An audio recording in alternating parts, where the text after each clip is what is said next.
स्वागत है आपका हमारे यूट्यूब चैनल में हिंदी नेट सेट अध्ययन में। हम जो प्रश्नों की पीवाईक्यू क्वेश्चनों की सीरीज देख रहे हैं ये काफ़ी महत्वपूर्ण है। यह series net set assistant professor अन्य हिंदी से जो भी प्रतियोगी एग्ज़ाम होती है उन सभी के लिए टीजीटी पीजीटी इन सभी परीक्षाओं के लिए काफ़ी महत्वपूर्ण यह सीरीज है। भले ही पीवाईक्यू क्वेश्चन है लेकिन पीवाईक्यू क्वेश्चन सॉल्व करते करते उसके जुड़े उसके अनुसार उसके जुड़कर जो भी नए प्रश्न बनते हैं वह सभी यहाँ पर लेखा जोखा दिया हुआ है इस पीडीएफ में। तो यहाँ पर हम पढ़ना स्टार्ट करते हैं। निम्नलिखित आत्मकथाओं को प्रकाशन वर्ष के आधार पर बढ़ते क्रम में व्यवस्थित कीजिए। यानी जो भी आत्मकथाएं हैं उनको प्रकाशन वर्ष के आधार पर बढ़ते क्रम में रखना है, यानी सही क्रम काल क्रमानुसार लगाना है। तो राहुल सांस्कृत्यायन कृत मेरी जीवन यात्रा, राजेंद्र प्रसाद कृत आत्मकथा, बाबू श्याम सुंदर दास कृत मेरी आत्मकहानी, सेठ गोविंद कृत आत्मनिरीक्षण, बनारसीदास जैन कृत अर्धकथानक। तो यहाँ पर सबसे प्रथम क्या आएगा? बनारसीदास जैन की अर्धकथानक की यह प्रथम आएगी। यानी यहाँ पर ई जो है पहला है, तो सभी ऑप्शन में ई क्या है? पहला ही है। उसके बाद किसका है? बाबू श्याम सुंदर दास की मेरी आत्मकहानी। तो यहाँ पर क्या है? सी। तो सी भी सी यहाँ पर ये दोनों में ही सी दिखाई दे रहा है। तो दोनों में सी दिखाई दे रहा है, तो ये दोनों ऑप्शन जो है गलत हो गए। फिर अभी उसके बाद ये क्या है? ये भी है, तो ये भी हो सकता है। फिर यहाँ पर डी और बी में ही कंफ्यूजन है, डी और बी। तो ऐसा, और देखा जाए तो एक यहाँ पर आपको बात बता देते हैं कि यह प्रश्न छुड़ा रहे हैं और छुड़ाते समय मुझ में याद भी आया और आपको बता देते हैं। कभी विकल्प में ऐसे पर्याय है, जैसे ये ई है तो ई 100% सही है।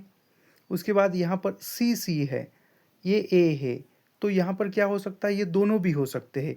सी भी सही है और ए भी सही है, मगर उसका कालक्रम बताया है। तो यहाँ पर क्या है? ये तो ये भी सही है। तो ऐसे देखते हैं तो तीन ऑप्शन हमारे सही हो जाते हैं। तो अभी बचते हैं कितने? दो ही ऑप्शन बचे हैं। यहाँ पर तीन ऑप्शन ऐसे, दो ऑप्शन तो यूँ ही हमने सही कर लिए। जब भी कभी ऐसे दो आते हैं, ए आता है, बी आता है, डी आता है, तो वो होता ही होता है। याद रखना, वो सही विकल्प होता है। तो यहाँ पर देखते हैं ऑप्शन क्रमांक ये जो है हमारा सही है। ये में कौन कौन सी रचनाएं हैं? जैसे ई बनारसीदास जैन का है, उसके बाद ई सी है अर्धकथानक, फिर मेरी आत्मकहानी, उसके बाद क्या है? बी आत्मकथा राजेंद्र प्रसाद की, और फिर अंतिमतः राहुल सांस्कृत्यायन की मेरी जीवन यात्रा। तो इसका प्रकाशन देखते हैं। बनारसीदास जैन की आत्मकथा का नाम है अर्धकथा, जो है 1641 में प्रकाशित है। बाबू श्याम सुंदर दास की है मेरी आत्मकहानी, जो 1941 में प्रकाशित है। राहुल सांस्कृत्यायन की आत्मकथा है मेरी जीवन यात्रा, जो 1946 में प्रकाशित है। और राजेंद्र प्रसाद की आत्मकथा आत्मकथा ही नाम से है, जो 1947 में प्रकाशित है। और सेठ गोविंद दास की आत्मकथा है आत्मनिरीक्षण, जो 1958 में प्रकाशित है। अगला प्रश्न है, सुमिलित कीजिए। तो यहाँ पर क्या है? पंक्तियाँ दी हुई है और उसको किसने कहा है ये यहाँ पर दिया हुआ है। चंद्रगुप्त नाटक के है यह, बकरिया नाटक है, और नाटकों के पात्र और उस पात्र के कथन को किसने कहे हैं ये यहाँ पर हमें बताना है।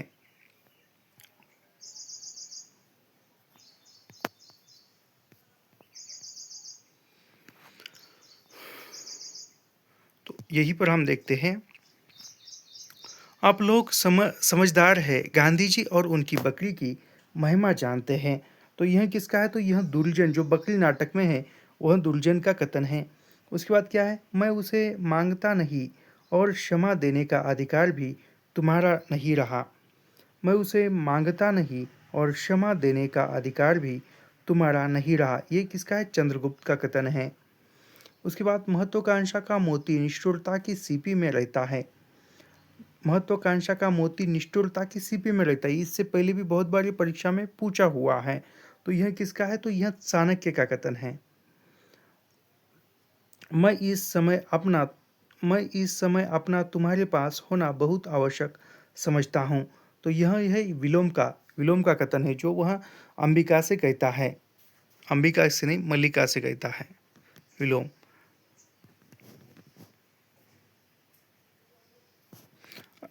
इसके बारे में पढ़ते हैं। सरश्वर दयाल सक्सेना का बकरी नाटक जो 1974 में प्रकाशित होता है, यह जनवादी चेतना युक्त नाटक है। उसके बाद बकरी नाटक के प्रमुख पात्र कौन से हैं? तो बकरी पाठ नाटक के प्रमुख पात्र है दुर्जन सिंह, सत्यवीर, कर्मवीर, विपत्ति। यह क्या है? यह बकरी नाटक के प्रमुख पात्र है। उसके बाद जयशंकर प्रसाद का चंद्रगुप्त नाटक है जो 1931 में प्रकाशित होता है।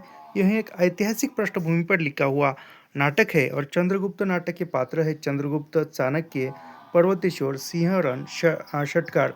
इसके अलावा भी अन्य भी पात्र हैं। उसके बाद मोहन राकेश का नाटक है आषाढ़ का एक दिन जो 1958 में प्रकाशित होता है और यह भी एक ऐतिहासिक नाटक है। कालिदास के जीवन पर आधारित नाटक है। आषाढ़ का एक दिन नाटक के पात्र है कालिदास, विलोम, मातुल, दंतुल, अनुस्वार, मल्लिका, अंबिका, प्रियंकु मंजरी और प्रियंकु मंजरी की दो दासियां भी है इसमें। अगला प्रश्न है निम्नलिखित में से कौन सी रचना संस्मरण है? अभी यहाँ पर जो रचनाएं दी है बापू, टूटा तारा, साधना, मुक्ति फौज, एल्बम, इसमें से संस्मरण विधा की रचनाएं कौन सी है यह हमें देखना है। तो संस्मरण विधा की रचनाओं में ऑप्शन क्रमांक सी सही है। कौन कौन से है यहाँ पर? एक मिनट। तो यहाँ पर कौन कौन से है? तो बापू है संस्मरण विधा की रचना, उसके बाद है टूटा तारा है और फिर एल्बम। ये तीन क्या है? यह तीन जो है, यह तीन संस्मरण विधा की रचनाएं हैं। अभी इसके बारे में पढ़ते हैं। घनश्याम दास बिड़ला कृत, यानी बापू यह संस्मरण किसने लिखा है? घनश्याम दास बिड़ला ने लिखा है जो 1940 में प्रकाशित है। राधिका रमन प्रसाद सिंह का संस्मरण है टूटा तारा जो 1940 में प्रकाशित है। और यह तथा सत्य जीवन वर्मा कृत एल्बम, यानी सत्य जीवन वर्मा, यह किसका है? एल्बम किसका संस्मरण है? सत्य जीवन वर्मा का है। यह भी संस्मरण विधा की रचना है। और राधा कृष्ण दास का जो है साधना, यह संस्मरण विधा की रचना है जो 1916 में प्रकाशित होती है। गद्य काव्य विधा की श्रीकांत वर्मा कृत मुक्ति फौज रिपोर्टाज विधा की रचना है।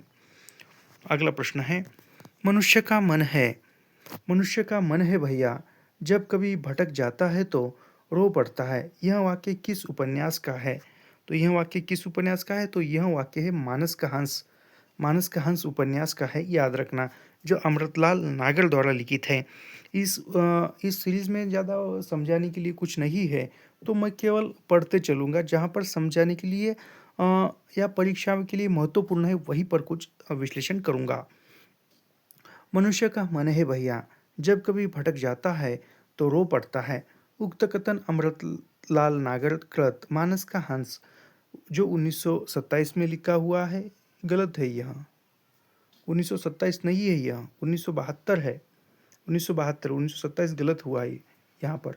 1972 में प्रकाशित उपन्यास है। यह उपन्यास गोस्वामी तुलसीदास के जीवन पर आधारित है।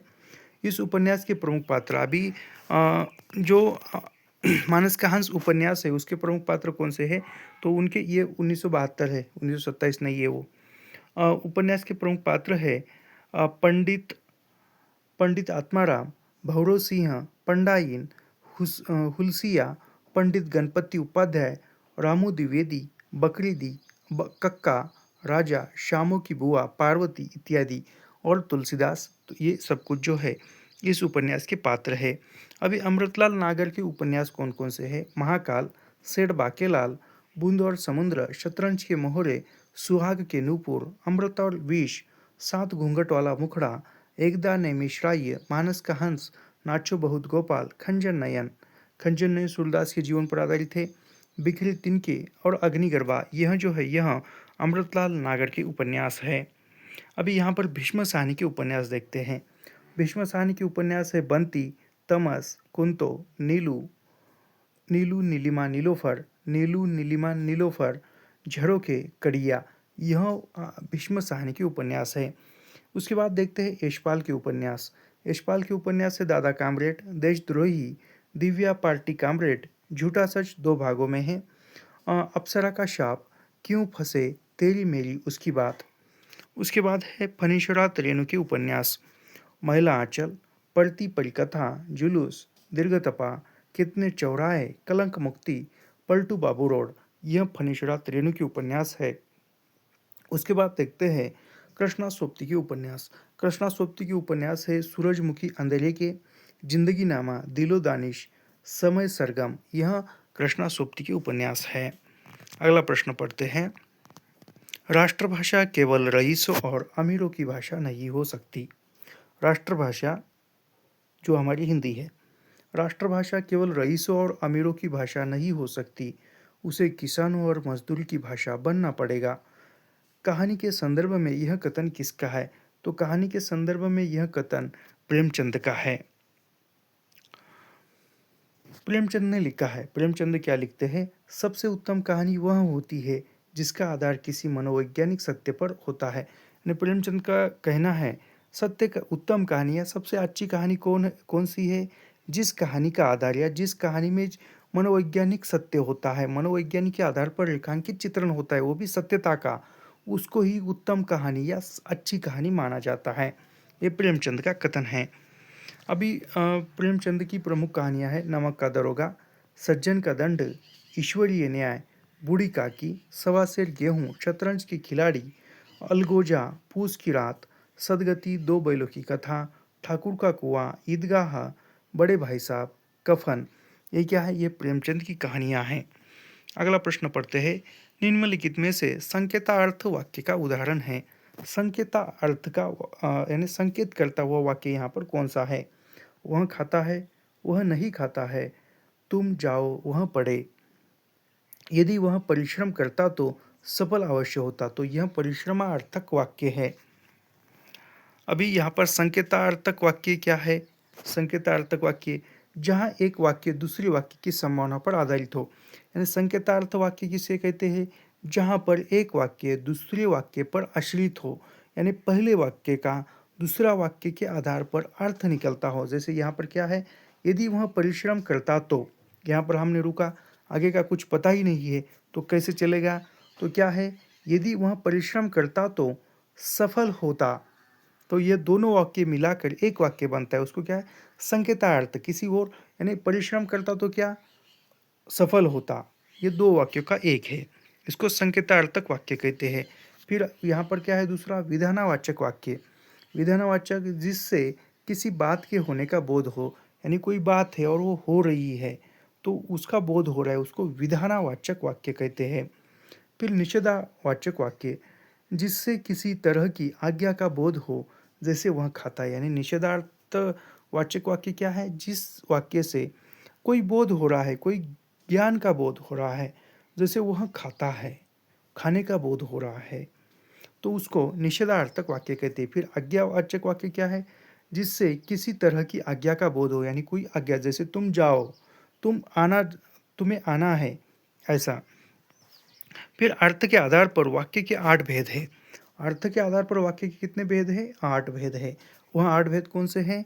विधिवाचक, निषेधवाचक, आज्ञावाचक, प्रश्नवाचक, विस्मयवाचक, संकेतवाचक, इच्छावाचक, संदेहवाचक। यानी यहाँ पर क्या है? यहाँ पर आपकी जानकारी के लिए बता देते हैं। विधिवाचक जैसे नियमों, निषेध यानी विरोध, जैसे यहाँ पर देखा हमने। विधिवाचक क्या है? जिससे किसी बात का होने का बोध हो, उसे क्या कहते हैं? विधिवाचक वाक्य कहते हैं। फिर निषेधवाचक क्या है? जिससे किसी तरह की आज्ञा का बोध हो, उसे निषेधवाचक कहते हैं।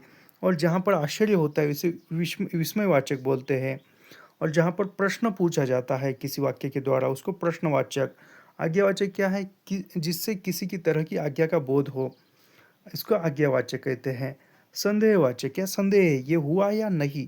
जैसे मैंने देखा था कि वो जा रहा है या आ रहा है पता नहीं, लेकिन वो खड़ा था, उसको संदेह है। इच्छावाचक जैसे मुझे आज जामुन खाने का मन कर रहा है, ये क्या है? इच्छावाचक। संकेतवाचक जो ऊपर हमने देखा वही। अगला प्रश्न है। छायावाद विलायती अभिव्यंजनावाद का नया संस्मरण है। यह उक्ति किसकी है? यानी यह कथन किसका है? तो यह रामचंद्र शुक्ल का कथन है। रामचंद्र शुक्ल का कथन है। छायावाद विलायती अभिव्यंजनावाद का नया संस्करण है। इसके बारे में पढ़ते हैं। छायावाद के बारे में के ही कथन है।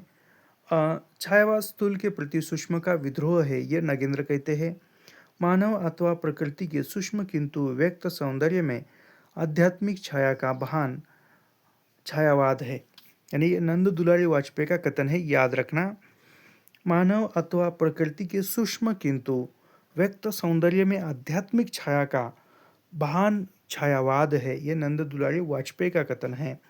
फिर महादेवी वर्मा का कथन है कि छायावाद तत्वतः प्रकृति के बीच जीवन का उद्गीत है। छायावाद मूलतः शक्ति का काव्य है, ये रामस्वरूप चतुर्वेदी कहते हैं। अगला प्रश्न पढ़ते हैं। ये छायावाद के बारे में अन्य कथन पता है, लेकिन समय के अभाव में हम पढ़ नहीं सकते। अंधेर नगरी नाटक के संदर्भ में यह असत्य है। यह नाटक असत्य है। यह नाटक 1881 में लिखा गया था और काशी के दशाश्वमेध घाट पर उसी दिन अभिनीत किया गया था। बिल्कुल सही है। इस नाटक में 5 दृश्य है, 5 नहीं 6 दृश्य है। यह द्वितीय अंक का स्थान जंगल है, द्वितीय अंक का स्थान बाजार है, गलत है। तीसरे दृश्य में ज्ञान और अज्ञान की टकराहट दिखाई पड़ती है। सांच कहे तो पनही खावे, झूठ बहु विधि पदरी पावे, यह चौथे अंक का गीत है। तो यहाँ पर सही कौन कौन से है वह देखते हैं। तो यहाँ पर जो है ये जो है सही है, ये कौन कौन सा है यहाँ पर भी सही है। नहीं, अंधेर नगरी नाटक में 5 दृश्य कहाँ पर है भाई, 6 दृश्य है ना।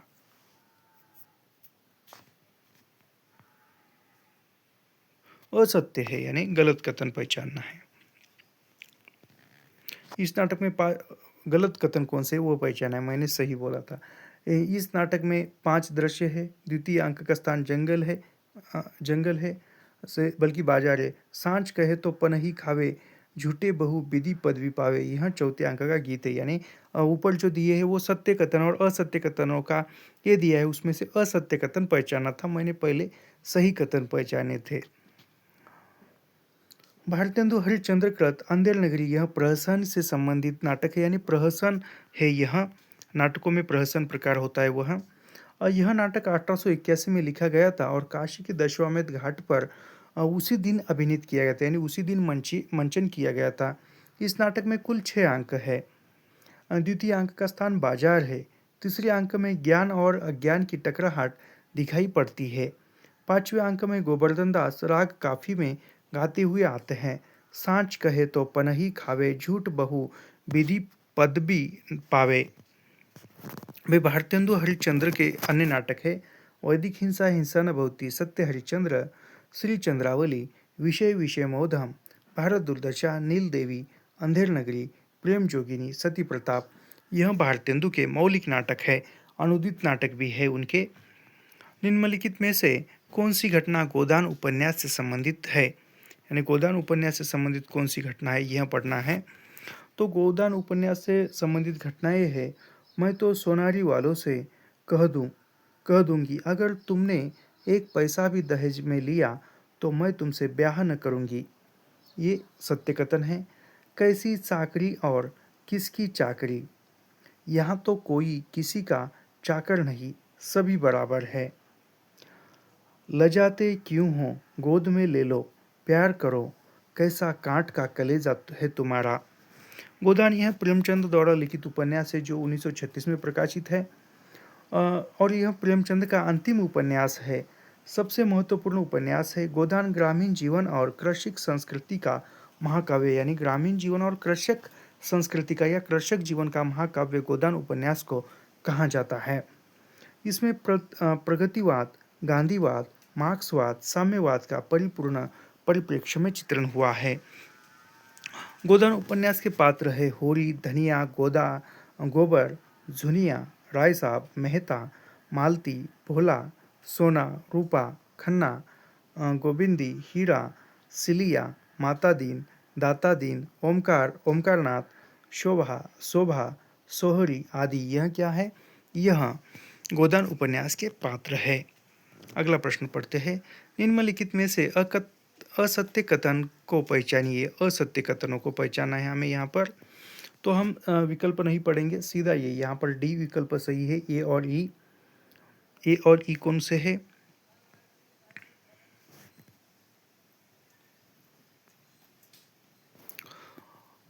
अरस्तु त्रास्ती के लिए दुखांत होना अनिवार्य मानते हैं। और उसके बाद है, अरस्तु का मानना है कि बिना चरित्र चित्रण के त्रास्ती संभव नहीं है, किंतु कार्य व्यापार की अवहेलना की जा सकती है। यह दोनों जो है असत्य कथन है, बाकी सब सत्य है। अगला है, कल्पना सिद्धांत के संबंध में निम्नलिखित में से कौन से कथन असत्य है? कल्पना जो कल्पना सिद्धांत है वह, कॉलरिज ने कल्पना पर तर्कसंगत ढंग से विचार किया और कहा कि यह बेशक दिव्य शक्ति हो सकती है, किंतु रहस्यमय नहीं। दूसरा कथन है कि कॉलरिज ने कल्पना के प्रारंभिक और विशिष्ट दो भेद माने हैं। मुख्य या प्रारंभिक कल्पना एक आत्मिक ऊर्जा है जिसमें मन शक्ति अथवा आत्मशक्ति के अन्य सभी पहलू प्रत्यक्ष ज्ञान शक्ति, विचार शक्ति, संकल्प शक्ति, मनोवेग आदि सभी सहित समाहित हो जाते हैं। कॉलरिज प्रज्ञा को प्रतिभा ऊंचा मानते हैं, यानी कॉलरिज प्रज्ञा को प्रतिभा से ऊंचा मानते हैं। उसी प्रकार ललित कल्पना को कल्पना से श्रेष्ठ समझते हैं। कॉलरिज ने गौण या विधायक कल्पना को मुख्य कल्पना की प्रतिध्वनि माना है। तो यहाँ पर सत्य कथन कौन से है वहाँ देखते हैं, असत्य। यहाँ पर जो है बी ऑप्शन जो है हमारा सही है, सी और डी। सी कौन सा है? मुख्य या प्रारंभिक कल्पना एक आत्मिक ऊर्जा है जिसमें मनशक्ति अथवा आत्मशक्ति के अन्य सभी पहलू प्रत्यक्ष ज्ञान शक्ति, विचार शक्ति, यह जो है सही गलत है यहाँ पर उत्तर में। अगला है, नागमती योग खंड की निम्नलिखित पंक्तियों को पहले से बाद में लगाएं। नागमती योग खंड की जो पंक्तियाँ दी हुई यहाँ पर कविता की, उसको पहले से बाद में लगाना है। तो सबसे प्रथम कौन सी है? झूरी झूरी पिंजर है बही बिरह काल मोही तीह, जी जिन घर कंत दे सुकी तीह गौर ओ गौर, पीहू सो कहेहू संदेश डा है भोरा है काग, यह तन छाड़े छाड़ के कहो कि पवन उड़ाओ, बरस दिवस धन कोई के हरी परी चीत झरी। मलिक मोहम्मद जायसी कृत पद्मावती यह एक महाकाव्य है और इसी महाकाव्य का नागमती वियोग खंड है और यह हिंदी साहित्य की अनुपम निधि है। जायसी कृत पद्मावती में कुल कितने कितने सर्ग है, कितने खंड है? खंड काल भाग भी कह सकते हैं हम। तो नागमती वियोग नहीं, पद्मावत में कुल 57 खंड है, जिसका प्रिय अलंकार यानी पद्मावत का प्रिय अलंकार कौन सा था? उत्प्रेक्षा। या जैसी का प्रिय अलंकार उत्प्रेक्षा था। जैसी की अन्य रचनाएं हैं पद्मावत, अकरावट, आखिरी कलाम, चित्ररेखा, कहरनामा, महसलनामा और कहावत। ये क्या है? यह जायसी के अन्य महत्वपूर्ण ग्रंथ हैं। साकेत नवम सर्ग की निम्नलिखित पंक्तियों को पहले से बाद के क्रम में व्यवस्थित लगाइए। मैं पहले बताता था आपको, जैसे बहुत बार बताया मैंने कि मूल रचनाएं पढ़िए, मूल रचनाएं पढ़िए। मूल रचना क्यों पढ़नी अनिवार्य है, यह प्रश्न हम देख रहे हैं तो समझ में आता है। जैसे साकेत के नवम सर्ग की निम्नलिखित पंक्तियों को पढ़िए।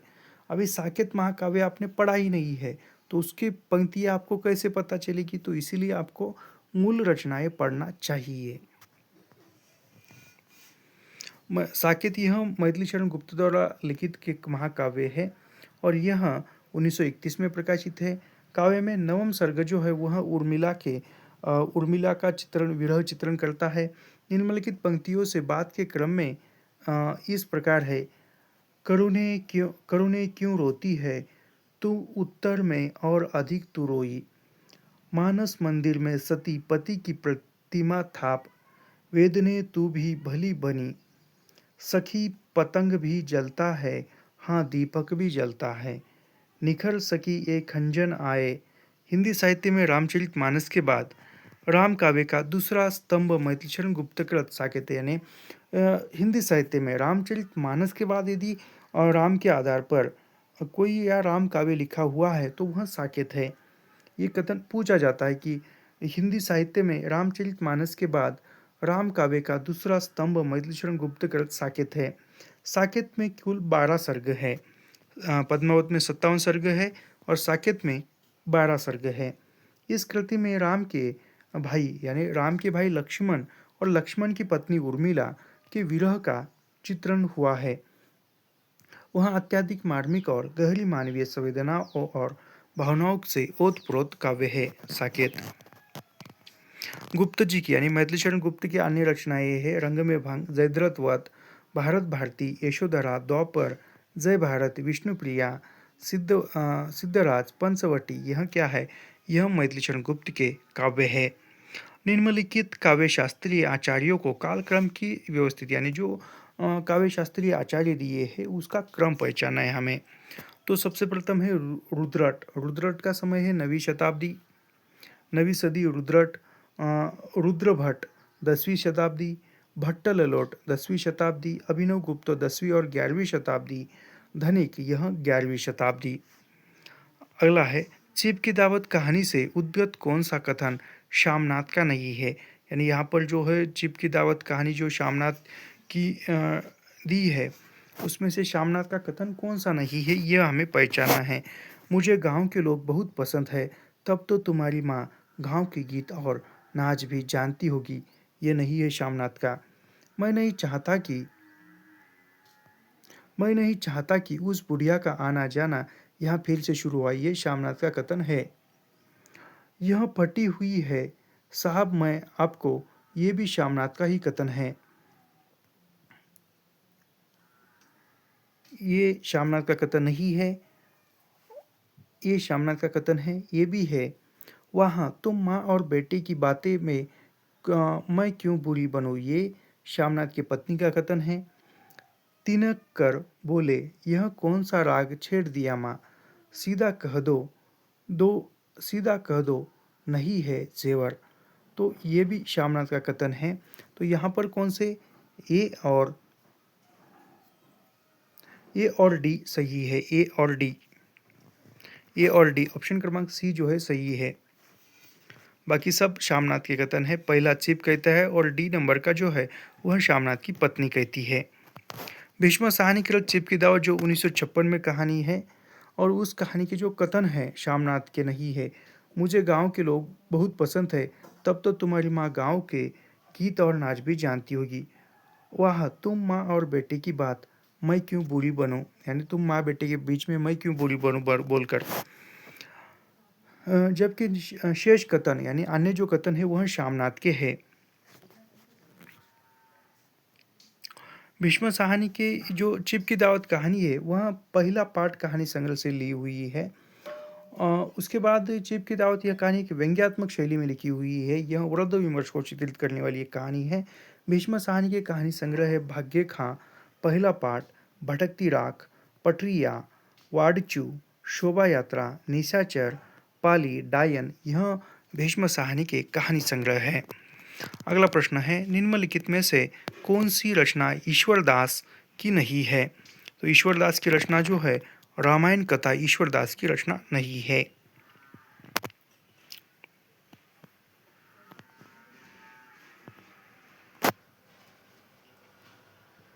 ईश्वरदास की रचना नहीं है रामायण कथा, बल्कि यह विष्णुदास की रचना है जो राम कथा संबंधी हिंदी का प्रथम प्रबंध काव्य है। जबकि राम जन्म, भरत विलाप, अंगद पैज और सत्यवती कथा ग्रंथों की रचना ईश्वरदास ने की है। ईश्वरदास के ग्रंथ कौन से हैं? भरत विलाप, राम जन्म, भरत विलाप, अंगद पैज, सत्यवती कथा ईश्वरदास की रचनाएं हैं।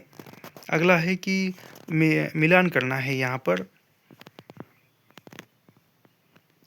तो मिलान करने में है Vishwambharnath जिज्जा, Vishwambharnath जिज्जा,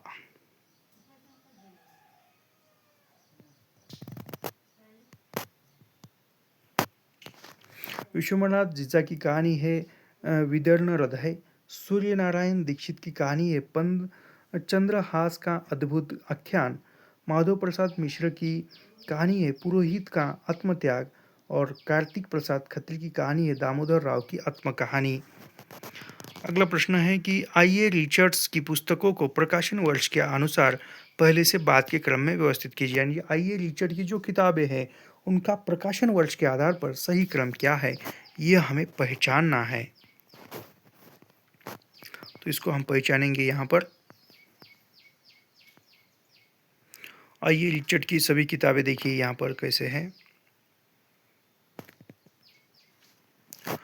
the foundation of इथेटिक्स यह 1922 में है। The principle of literary criticism यह 1924 में है। प्रैक्टिकल क्रिटिसिज्म यह 1929 का है। Science and poetry 1926। The philosophy of rhetoric यह 1936 का है। द फाउंडेशन ऑफ इथेटिक्स, हाँ ये उसके ग्रंथ देखते हैं। The foundation of aesthetics 1922, the principle of literary criticism 1934, science and poetry 1926, practical criticism 1929 और द फिलासफी ऑफ रेटारिक 1936। ये प्रकाशन वर्ष भी याद नहीं रहता है तो ये नाम याद रखने चाहिए आपको। पहला कौन सा है, ऊपर कौन सा है। निम्नलिखित में से किस उपन्यास में अपने लिए सज्जनों का कृपाभिलाषी संबोधन का प्रयोग लेखक द्वारा भूमिका में किया गया है। तो यहाँ पर जो है धरती धन आपना, इस नहीं परीक्षा गुरु में किया है। परीक्षा गुरु में श्रीलाल शुक्ल का जो परीक्षा गुरु उपन्यास है उसमें, और परीक्षा गुरु यह 1982 में प्रकाशित उपन्यास है। आँख कान नाक आदि को लेकर निबंध लिखने वाले निबंधकार, तो यह कौन से है, तो यह बालकृष्ण भट्ट है। आँख नाक कान भो को लेकर लिखने वाले, आँख कान नाक इनका चित्र निबंधों में करने वाले यह बालकृष्ण भट्ट है। हिंदी में मनोविकार संबंधी निबंध का सूत्रपात बालकृष्ण भट्ट ने किया। यानी हिंदी साहित्य में मनोविकारों से संबंधित निबंध लिखने का या मनोवैज्ञानिक निबंध लिखने का सूत्रपात किसने किया है, तो वह बालकृष्ण भट्ट ने किया है। बालकृष्ण भट्ट को आचार्य रामचंद्र शुक्ल ने हिंदी का स्टील कहा है। ये काफ़ी इम्पोर्टेंट है। हिंदी का स्टील किसको कहते हैं, तो हिंदी का स्टील बालकृष्ण भट्ट को कहते हैं। किसने कहा है, रामचंद्र शुक्ल ने कहा है। इनके निबंध है, यानी बालकृष्ण भट्ट के निबंध है चंद्रोदय, संसार महानाटकशाला, प्रेम के बाग का सैलानी, इंग्लिश पढ़े तो बाबू होए, आत्मनिर्भरता, कल्पना, बाल विवाह, काल चंद्र का चक्कर, प्रतिभा, माधुर्य, आशा, आत्मगौरव, रुचि, भिक्षावृत्ति, यह बालकृष्ण भट्ट के मनोविकार से संबंधित निबंध है। अगले निबंधकार के अभी यहाँ पर कुबेरनाथ राय के निबंध देखते हैं। कुबेरनाथ राय रसधर्मा ललित निबंधकार है। कुबेरनाथ राय ललित निबंधकार है और रसधर्मा ललित निबंधकार है। इनके निबंध है प्रिया नीलकंठी, रस आकेटक, गंध मातक, विषाद योग, निषाद बांसुरी, पर्ण मुकुट महाकवि की तर्जनी, मराल उत्तर कुरु, वाणी का शीर सागर, अगम की नाव इत्यादि जो है यह कुबेरनाथ राय के निबंध है। ग्रामीण चेतना से अनुप्राणित हिंदी के प्रमुख निबंधकार विवेकी राय है। यानी ग्रामीण चेतना का चित्रण करने वाले विवेकी राय निबंधकार है। विवेकी राय के निबंध संग्रह है किसानों का देश, गांव की दुनिया, त्रिधारा, फिर बैतवा डाल पर, आस्था और चिंतन, गवई गंध गुलाब, जीवन अज्ञात का गणित है। अगला प्रश्न है कि आपके जाड़े में यह आम खूब फलेगा, चाचा भतीजा दोनों यही बैठकर आम खाना, जितना बड़ा तेरा भतीजा है उतना ही यह आम। यह कथन किस कहानी का है, तो यह कथन जो है उसने कहा था कहानी का है। अंतिमतः जो लहना सिंह अंतिम सांस से गिनता है तब यह कथन पुरानी बातें याद करते हुए यह कथन दोहराता है वहाँ।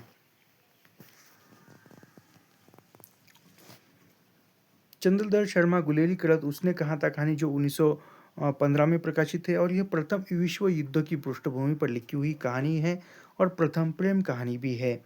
उसने कहा था कहानी के पात्र है लहना सिंह, हजारा सिंह, सूबेदार सूबेदारनी होरा, वजीरा सिंह, यह इस कहानी के पात्र है। और चंद्रधर शर्मा गुलेरी की अन्य कहानियाँ जो है सुखमय जीवन, बुद्धू का कांटा, अ, गुलेरी जी की कहानियाँ है सुखमय जीवन, बुद्धू का कांटा और उसने कहा था। केवल 3 ही कहानियाँ लिखी हुई है। आकाशदीप कहानी यह 1929 में प्रकाशित है और ये जयशंकर प्रसाद की है। सिक्का बदल गया कृष्णा सोपती की कहानी 1948 में प्रकाशित है और ज्ञानरंजन की पिता कहानी 1965 में प्रकाशित है। यह सभी कहानियाँ हमारे पाठ्यक्रम में हैं और यह सभी कहानियाँ हमने लाइन बाय लाइन पढ़ी हुई है और इसी चैनल पर निःशुल्क उपलब्ध है, कभी भी देख सकते हो। तो यहाँ पर हम रुकते हैं और यह सब कुछ हम निःशुल्क बढ़ाते हैं और निःशुल्क अध्ययन करने के लिए हमारे चैनल को सब्सक्राइब कीजिए, लाइक कीजिए और शेयर करना मत भूलिए।